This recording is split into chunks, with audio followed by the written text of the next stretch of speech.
पगड़ी संभाल जट्टा गीत सुनते हुए निश्चित तौर पर आपको भगत सिंह का स्मरण होता होगा।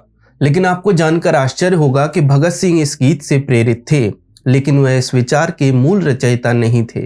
यह गीत एक आंदोलन का भाग था जिसके प्रणेता उनके चाचा और क्रांतिकारी अजीत सिंह संधू थे। नमस्कार, आप देख रहे हैं टीफा इतिहास एवं संस्कृति और मैं चमन मिश्रा आपको अजीत सिंह से परिचित कराऊंगा, जिन्होंने स्वतंत्र भारत में अंतिम श्वास लेने के अपने वचन को पूरा करके ही दम लिया। 23 फरवरी 1881 को जालंधर के खटकड़ कलां अब शहीद भगत सिंह नगर में जन्म लेने वाले अजीत सिंह के बारे में लोकमान्य बाल गंगाधर तिलक ने कहा था कि ये स्वतंत्र भारत के प्रथम राष्ट्रपति बनने के योग्य हैं। भगत सिंह के पिता किशन सिंह उनके बड़े भाई थे। सबसे छोटे भाई थे स्वर्ण सिंह, जो किशन सिंह और अजीत की भांति क्रांतिकारी विचारधारा से जुड़े हुए थे। तीनों भाइयों ने साईं दास एंग्लो संस्कृत स्कूल जालंधर से मैट्रिक की परीक्षा पास की थी। इसके पीछे एक बहुत महत्वपूर्ण कारण था। भले ही इनके पिता अर्जन सिंह जट सिख थे, परंतु वे आर्य समाज के विचारों से बहुत प्रभावित थे और वे ब्रिटिश समर्थक सिखों की ओर आंख उठाना तो दूर, उनके संस्थानों तक में कदम नहीं रखना चाहते थे। अजीत सिंह ने 1903-04 में बरेली लॉ कॉलेज से कानून की पढ़ाई पूरी की। 1903 में ही उनका विवाह कसूर के सूफी विचारों वाले धनपत राय की दत्तक पुत्री हरनाम कौर से हुआ। कुछ ही समय में वे कांग्रेस पार्टी के साथ जुड़ गए, जहां पर बाल गंगाधर तिलक, लाला लाजपत राय एवं बिपिन चंद्र पाल का प्रभुत्व तेजी से उभर रहा था। 1906 में दादा भाई नेरोजी की अध्यक्षता में कलकत्ता में कांग्रेस का अधिवेशन हुआ। यहाँ वे बाल गंगाधर तिलक से बेहद प्रभावित हुए और वहां से लौटकर दोनों भाइयों किशन सिंह और अजीत सिंह ने भारत माता सोसाइटी या अंजुमन मोहब्बत-ए वतन की स्थापना की और अंग्रेज विरोधी किताबें छापनी शुरू कर दी। 1907 में अंग्रेज सरकार 3 किसान विरोधी कानून लेकर आई, जिसके विरुद्ध पंजाब के किसानों में भयंकर रोष की भावना पैदा हुई। अजीत सिंह ने आगे बढ़कर किसानों को संगठित किया और पूरे पंजाब में सभाओं का सिलसिला शुरू हुआ, जिनमें पंजाब के वरिष्ठ कांग्रेस नेता लाला लाजपत राय को भी बुलाया गया। इन 3 कानूनों का जिक्र भगत सिंह ने अपने लेख में किया है। नया कॉलोनी एक्ट, जिसके तहत किसानों की जमीन जब्त हो सकती थी, राजस्व और दुआब नहर के पानी की दर बढ़ा दी गई। मार्च 1907 को लियायपुर, जो कि अब फैसलाबाद है, की एक बड़ी सभा में झंग स्याल पत्रिका के संपादक लाला बांके दयाल, जो पुलिस की नौकरी छोड़ आंदोलन में शामिल हो गए थे, ने एक मार्मिक कविता पढ़ी, पगड़ी संभाल जट्टा, जिसमें किसानों के शोषण की व्यथा वर्णित है, जो इतनी लोकप्रिय हुई कि उस किसान प्रतिरोध का नाम ही कविता के नाम पर पगड़ी संभाल जट्टा आंदोलन पड़ गया। 21 अप्रैल 1907 में रावलपिंडी की ऐसी एक बड़ी मीटिंग में अजीत सिंह ने जो भाषण दिया, उसे अंग्रेज सरकार ने बहुत ही विद्रोही और देशद्रोही भाषण माना और उन पर धारा 124A के तहत केस दर्ज कर दिया। पंजाब भर में ऐसी 33 बैठकें हुई, जिनमें से 19 में अजीत सिंह ही प्रमुख वक्ता थे, क्योंकि एक तो वे कांग्रेस के गरम दल के प्रणेताओं में से एक थे और दूसरा वे लाला लाजपत राय के विश्वास पात्रों में से एक थे।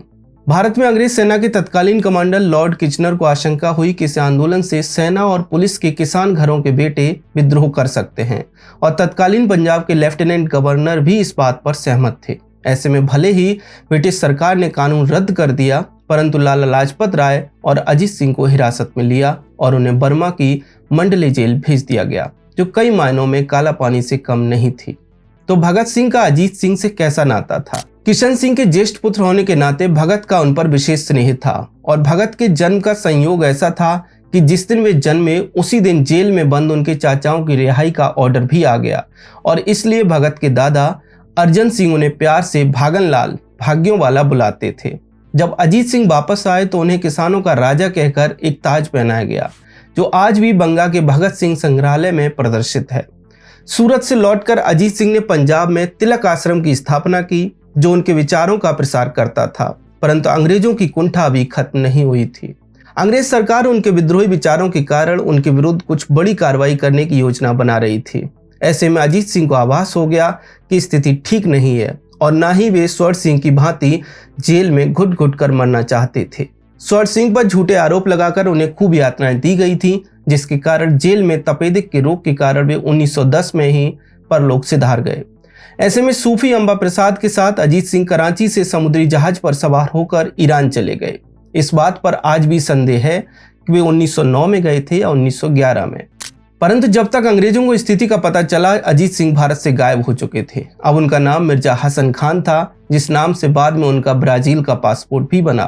कहीं न कहीं इन्हीं से प्रेरित होकर विनायक दामोदर सावरकर भी 1910 में समुद्र में एसएस मोरिया की खिड़कियों यानी पोर्ट होल से कूद पड़े और तैरकर फ्रांस के तट पहुंचे थे। वो अलग बात है कि उन्हें अजीत सिंह की भांति सफलता नहीं मिली। तत्पश्चात अजीत सिंह ने विदेश में रहते हुए भारत के स्वतंत्रता आंदोलन के लिए समर्थन जुटाना प्रारंभ किया।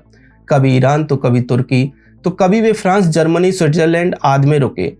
कमाल पाशा, लेनिन, ट्रास्टकी जैसे विदेशी क्रांतिकारियों व लाला हरदयाल, वीरेंद्र चट्टोपाध्याय और चंपक रमन पिल्ले जैसे भारतीय क्रांतिकारियों से मिले।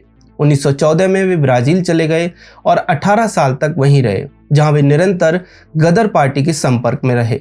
स्वास्थ्य संबंधी कारणों से वे कुछ समय अर्जेंटीना में भी रहे और जीविका के लिए वे विदेशियों को भारतीय भाषाएं पढ़ाते थे और भाषा प्रोफेसर पद पर भी रहते थे। वे 40 भाषाओं के ज्ञाता हो चुके थे, परंतु इस बीच उन्होंने परिवार से नाता बनाए रखा। भगत सिंह अपने चाचा की खोज खबर के लिए अपने मित्रों को लिखते रहते थे। उसी के जवाब में प्रसिद्ध लेखिका व भारतीय क्रांतिकारियों से सहानुभूति रखने वाली एग्नेस स्मेडली ने मार्च 1928 में बीएस संधू लाहौर के नाम से उनका ब्राजील का पता भेजा। 1932 से 1938 तक अजीत सिंह यूरोप के कई देशों, लेकिन ज्यादातर स्विट्जरलैंड में ही रहे। द्वितीय विश्व युद्ध के दौरान वे इटली में आ गए थे। इटली में वे नेताजी सुभाष चंद्र बोस से मिले, जो उस समय काउंट ओरलैंडो मजेटो के नाम से शरण लिए हुए थे और वहां 11,000 बंदी सैनिकों की सहायता से आजाद हिंद फौज के प्रथम दस्ते का भी गठन कर रहे थे। विश्व युद्ध समाप्त होने पर उन्हें कुछ समय जेल में भी गुजारना पड़ा, क्योंकि इटली से संबंध होने के नाते उन्हें कुछ लोग नाजी समर्थक की दृष्टि से भी देखते थे। परंतु तब अनेक कांग्रेस नेताओं ने उनके लिए पैरवी की और 7 मार्च 1947 को वे 38 साल बाद भारत लौटे।